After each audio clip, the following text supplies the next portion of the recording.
Assalamualaikum warahmatullahi wabarakatuh. Perkenalkan saya Rahmadani dengan 2020-62, anggota dari kelompok 3. Pada video kali ini saya akan mempresentasikan materi yang akan dibahas oleh kelompok 3 pada mata kuliah Ekonomi Pendidikan.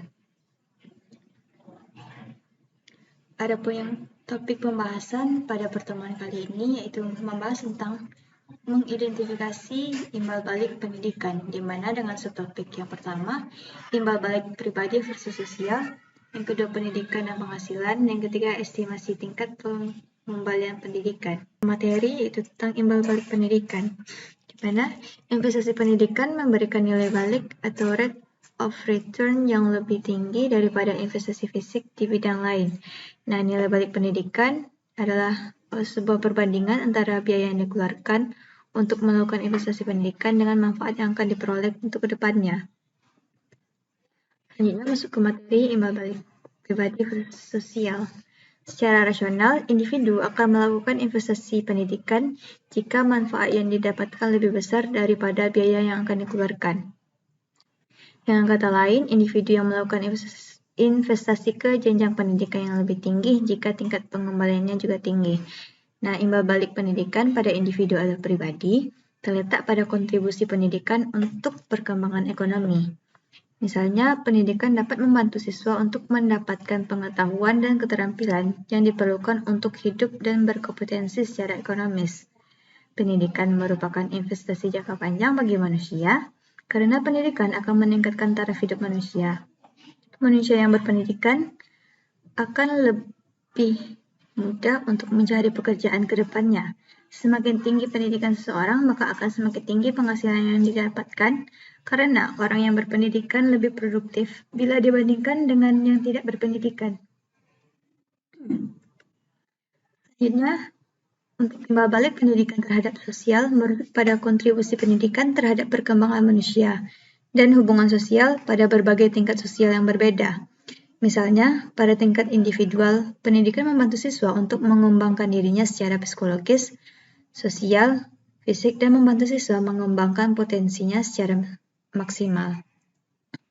Di kalangan masyarakat luas juga berlaku pendapat umum bahwa semakin berpendidikan, maka semakin baik status sosial seorang dan penghormatan masyarakat terhadap orang yang berpendidikan lebih baik daripada yang kurang berpendidikan. Orang yang berpendidikan diharapkan bisa menggunakan pemikiran-pemikirannya yang berorientasi pada kepentingan jangka panjang. Orang yang berpendidikan diharapkan tidak memiliki kecenderungan orientasi materi atau uang, apalagi untuk memperkaya dirinya sendiri. Selanjutnya, ke pembahasan pendidikan dan penghasilan. Dalam konsep tingkat pengembalian investasi pendidikan atau nilai timbal balik dari pendidikan memiliki hubungan yang sangat erat dengan penghasilan, di mana pendidikan menjadi salah satu alat screening awal bagi pengusaha untuk mengetahui produktivitas calon pekerja dengan cepat dan murah, kemudian dapat menentukan penghasilannya. Fenomena penghasilan yang cenderung naik seiring dengan makin tingginya tingkat pendidikan yang dimiliki dengan dibuktikan dengan sertifikat pendidikan yang disebut dengan sheepskin effect. Nah, secara umum terbukti bahwa semakin berpendidikan seseorang, maka tingkat pendapatan semakin baik. Hal ini dimungkinkan karena orang yang berpendidikan lebih produktif bila dibandingkan dengan yang tidak berpendidikan. Produktivitas seseorang tersebut dikarenakan dimilikinya keterampilan teknis yang diperoleh dari pendidikan. Oleh karena itu, salah satu tujuan yang harus dicapai oleh pendidikan adalah mengembangkan keterampilan hidup.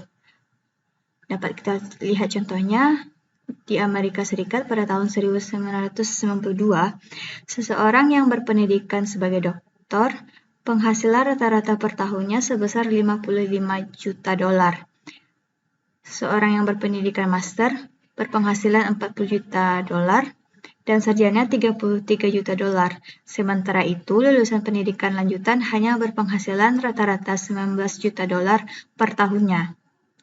Nah, pada tahun yang sama, struktur ini juga terjadi di Indonesia. Misalnya, rata-rata antara pedesaan dan perkantoran, pendapatan per tahun lulusan universitas sebesar $3,5 juta, akademi $3 juta, SLTA 1,9 juta rupiah dan ST hanya 1,1 juta rupiah.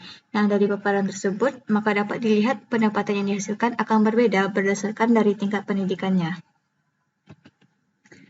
Lanjut ke materi estimasi tingkat pengembalian pendidikan. Nah, nilai balik pendidikan adalah perbandingan antara total biaya yang dikeluarkan untuk membiayai pendidikan dengan total pendapatan yang akan diperoleh setelah seseorang itu lulus dan memasuki dunia kerja.